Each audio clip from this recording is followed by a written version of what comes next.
Hello students, IIT brain में आप सभी का स्वागत। आज हम फिजिक्स में एसएस क्रोटो के प्रॉब्लम 1.13 पर डिस्कस करेंगे। तो एक बार आप पहले क्वेश्चन को सुन लें। A car must be parked in a small gap between the cars parked in a row along the pavement. Should the car be driven out forwards or backwards for the maneuver if only its front wheels can be turned? If its front wheel can only be turned. तो क्या है problem? देखिए, problem ये है कि एक parking में बहुत सारी कार्स एक रो में प्लेस है। मैं एक डायग्राम शो कर दूं इसके लिए कि ये कार यहां पर प्लेस है और इसी तरीके से कई कार स्मॉल गैपिंग के साथ इस कार पार्किंग में प्लेस है। ये गैपिंग बहुत छोटा है। ये आप कुछ इस तरीके की कार पार्किंग है और आपको इस कार पार्किंग में बीच में से किसी एक कार को बाहर निकालना है। क्वेश्चन ये है कि आप इस कार को बाहर निकालने के लिए, एक बार क्वेश्चन की लाइन फिर से सुन लें। Should the car be driven out forward और backward for the manoeuvre if only it's front wheels can be turn.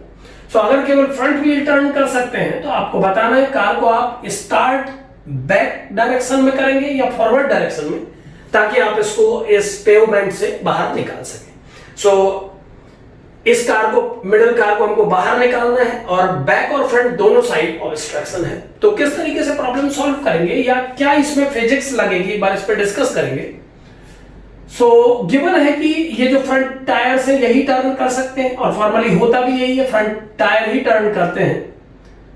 मान लेते हैं इस पॉइंट पर एक टायर है और यहां पर एक टायर है, जबकि दो बैक टायर इधर है। तो देखिए सिंपल सा कि इस कार को बाहर निकालने के लिए आपके टायर इस डायरेक्शन में ऐसे आप टर्न करेंगे, क्योंकि टर्न करने की आपके दो ही चॉइस है, या तो आप इस डायरेक्शन में टर्न करेंगे या इसके अपोजिट। अगर आप इसके अपोजिट डायरेक्शन में टर्न करेंगे तो कार वॉल की तरफ टर्न करेगी, तो वो एक गलत चॉइस होगी। आपके कार का टायर टर्न आप इसी डायरेक्शन में करेंगे ताकि ये बाहर निकल सके। अब चूंकि ये गैपिंग कम है तो आपको पहले ये डिसाइड करना होगा कि आप फ्रंट पोर्शन की इस गैपिंग को इंक्रीज करेंगे या बैक पोर्शन की इस गैपिंग को इंक्रीज करेंगे। आपको कार को आगे या पीछे ले जाके किसी एक जगह पे गैपिंग को बढ़ाना होगा। तो क्वेश्चन यही है कि आप फ्रंट में कार को ले जाके बैक में गैपिंग बढ़ाएंगे या बैकवर्ड डायरेक्शन में कार को मूव करा के फ्रंट में गैपिंग को बढ़ाएंगे। अगर कार के टायर ऐसे टर्निंग लेंगे तो एक जनरल सा कंसेप्ट अगर हम समझें तो ये टायर इस तरीके से प्लेस है जबकि ये टर्न हो चुके हैं। तो अगर हम ये कैलकुलेट करने की कोशिश करें सबसे पहले, या ये जानने की कोशिश करें कि एक्सिस ऑफ रोटेशन कहां पर है, किस पॉइंट के अबाउट ये सारा टर्निंग होगा, तो अगर ये पार्टिकल इस डायरेक्शन में मूव करेगा इस बॉडी का, तो इसके परपेंडिकुलर यहां कहीं पर एक्सिस ऑफ रोटेशन होगा। जबकि ये पार्टिकल स्ट्रेट आगे को मूव करेगा तो इस हिसाब से एक्सिस ऑफ रोटेशन इसके परपेंडिकुलर यहां कहीं लाई करेगा। इसका मतलब axis of rotation back tyre के अगर इसके परपेंडिकुलर एक लाइन ड्रॉ की जाए तो उस परपेंडिकुलर लाइन में पॉइंट ओ पर होगा, यानी ये जो पूरा बॉडी है ये ओ पॉइंट के अबाउट टर्न लेगी।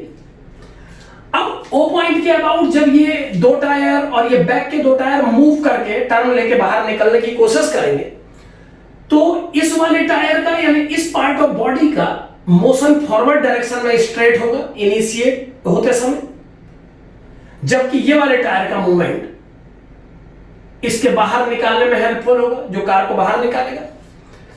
अगर हम इस गैपिंग को आगे को कम कर लेते हैं, मान लीजिए अगर हमने इस कार को आगे को बढ़ा के बैक में गैपिंग को बढ़ा लिया, तो ये पार्टिकल जो है बॉडी का ये आगे की डायरेक्शन में मूव करेगा और ये कार आगे की कार से टकरा जाएगी।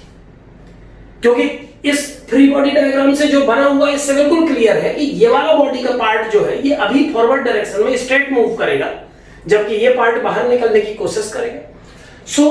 इसके मोशन के लिए, इसके लिए हमें स्पेस चाहिए इस पार्ट के आगे बढ़ने के लिए।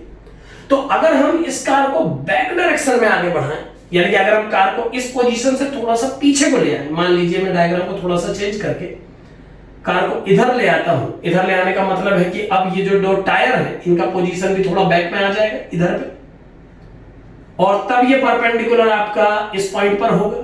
ये फ्रंट से भी मैं इसको यहां ले आता हूं। सो मैंने यहां गैपिंग बढ़ाने के लिए कार को बैक वाली कार के नियर पहुंचा दिया है। अब यहां पर गैपिंग कम है, इस जगह पे मेरे पास स्पेस ज्यादा है। सो अब ये टायर टर्न होंगे जब इस डायरेक्शन में, तो इस पर डाला गया परपेंडिकुलर, और ये परपेंडिकुलर इस पॉइंट पर कट करेंगे, ये एक्सिस ऑफ रोटेशन होगा।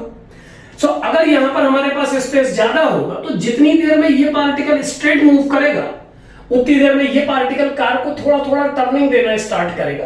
और अगर ये गैपिंग सफिशिएंट है तो इस गैपिंग के कवर होने से पहले आपका ये कार इस पोजीशन से टर्न लेके बाहर आ जाएगा। सो जैसे जैसे ये कार आगे बढ़ती रहेगी आपका ये पार्टिकल भी इसके रोटेट होने के कारण ये भी थोड़ा सा टिल्ट हो जाएगा, इस डायरेक्शन से थोड़ा सा बेंड होके झुकना शुरू कर देगा।